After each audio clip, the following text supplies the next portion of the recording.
Right Honourable Winston Peters.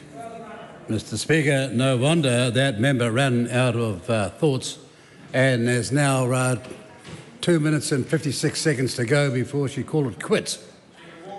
It reminds me of that famous line, I shot an arrow into the air, whether it landed I knew not where. That's right. First of all, in breath one she said our policy was clear, and in breath two she said it wasn't clear. That's right. How on earth can the Labor Party think that that's a spokesperson on a huge issue called foreign affairs? That's right. This is disastrous for New Zealand, that someone could be the spokesperson on foreign affairs, such a critical matter at this time, and has got no idea what on earth is going on. So let's start dealing with the arguments that the government's approach to this is wrong. Farrell. Beg your pardon? Oh, OK. This is the language specialist here from the Wairarapa. He's the expert on diction. The fact that he's not even trained, educated properly or anything else, and knows a bit about horse betting and studying his qualification, never stops him from saying that, does it? Did I stumble any part there? Oh, very well done. The point is, countless current academics and former leaders of the Labour Party and New Zealand ambassadors have all made their comments. Amazing, isn't it? No restraint whatsoever, never been briefed, talked to no foreign minister from anywhere for the last 30 years. But there they go, babbling on, just like that member did then. Babble. They think that if they lament New Zealand government not currently placing an emphasis on mindless moral posturing and vacuous virtue signalling, then we're doing something wrong. I'll say it very slowly for that man that's partially deaf. They lament that the New Zealand government does not currently place an emphasis on mindless moral posturing and vacuous virtue signalling. You get that? But we will never do that. Our focus is on dealing with the world as it is, not as we would wish it to be, and to get the best possible outcomes for New Zealanders. Correct. We have been criticised for not taking a stronger position and also for being, quote, US lapdogs. This one we don't quite understand because, unlike Australia, New Zealand has not expressed explicit support for the US attacks on Iran. Instead, we acknowledged those US attacks and said we understood the reasons behind them without ourselves endorsing them.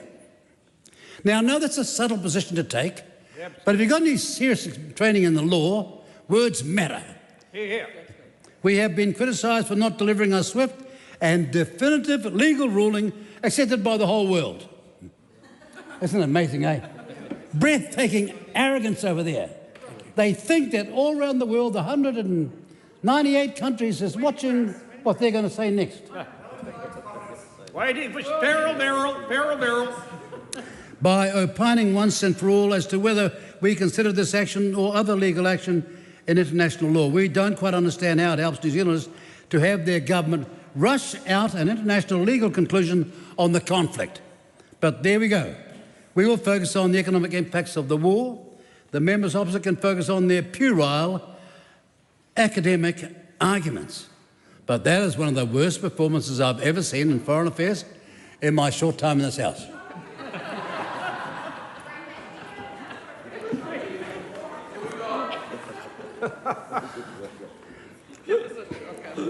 We have also had outright scaremongering from our critics, who say the government is rushing to contribute military forces to this conflict.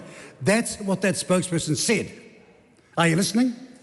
What absolute crap. What absolute nonsense. New Zealand is not a party to this conflict, and we have absolutely no intention of joining it. At the same time, the whole world is affected by that, and New Zealand government is doing absolutely everything we can to protect and safeguard our citizens. And when it comes to the issue of trying to reopen the Straits of Hormuz, we have again been accused by the scaremongers that we're about to get our military forces over there. Really? What utter nonsense. I got stopped on the way here, on the tiles, by all these journalists, probably informed by them, and I'm thinking, what planet are these people on? And now I know how they're misinformed. Because they said so. Here we go. We've been accused by the scaremongers that we're about to get our military forces over there. What utter nonsense. We want to see the Strait of Hormuz open. Over the weekend, New Zealand joined a statement with 21 other countries emphasising the importance of getting ships moving through the Straits of Hormuz so fuel and goods can be transported freely. Is that an innocent purpose? Oh, I think it is. Yes, it is. How can it be distorted and perverted in the way that Labor Party Foreign Affairs spokesperson, for the time being, did today? Attacks on fuel tankers and energy infrastructure in the Middle East are leading directly to higher fuel prices for Kiwis. Well, that's right too. We have for decades stood for the freedom of navigation, Yes, that's right. down through decades and decades across both political parties. We have before a real party turned up, of course. Sorry. We have for decades stood up for freedom of navigation in the Middle East and through the Indo-Pacific. We stand alongside international partners in supporting and reopening the Straits of Hormuz to all commercial shipping. We are committed to working with partners to try and address one of the consequences of this conflict, which has huge implications for us, our partners, and the global economy. But that is not the same as saying we are definitely going to contribute. Slowly again, that is not the same as saying that New Zealand is definitely going to contribute. Yeah. If we receive a request, or if an international coalition was established in the future to safeguard commercial shipping, any possible contribution would be a matter for guess who? The Cabinet, first of all, to determine based on careful consideration of New Zealand's interests. That's what we intend to do. Pray tell me, what would you do? Close down the refinery. Could the next speaker get up and tell us what you're going to do? All of you. All who are so expert. Never been engaged, never talked to one foreign minister, knows nothing about anything in the world, but thinks, unlike us, that they're qualified. I have spoken to the foreign ministers of all those countries in the Middle East. They understand our position. One of them said to me, you know, Mr. Peters, this is all happening, go figure.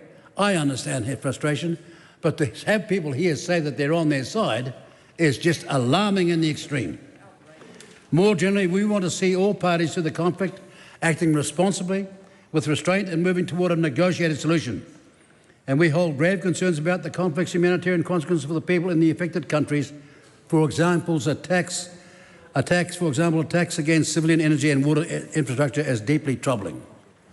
Further intensification of this conflict would have severe, wide-ranging and long-standing consequences, and international law must be upheld. That's always been our position. We have also been rightly focused on direct impacts on New Zealanders in the region. We've had 2 planes up there. We've had a whole lot of people up there. We've had 100 people working around the clock here. And guess what? We've moved them and bust them and did all sorts of things. But the 2 planes came back empty. That's for the 3rd time. Frustrating as though it is, but at least we were prepared and have done our best just in case. And we are the ones who said to them, get out and get out now. And we're still saying it. If things should go wrong, it could be a crisis we cannot help you with.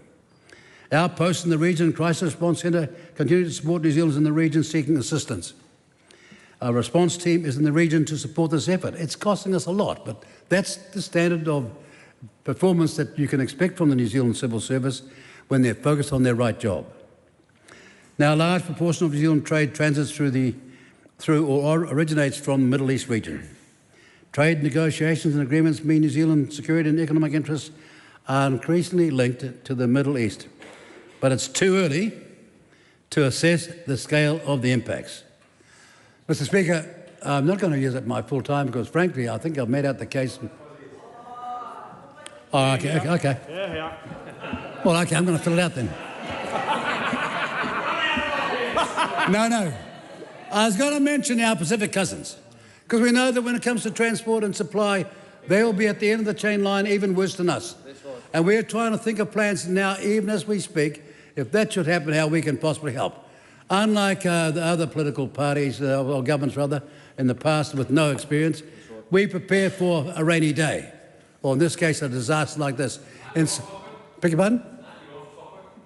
No, actually the Pacific and its supply of energy as a consequence of a disaster is right on topic. No, she didn't begin there. Now I can say, look, if you're the architect of a plan to build 100,000 homes and you build less than 1,000, then you'd talk that sort of trash, wouldn't you? Light rail. Anyways, light rail. I just want to say, Mr. Twyford, in this situation, guess what's important? It's a thing called experience. Here, here, here, here.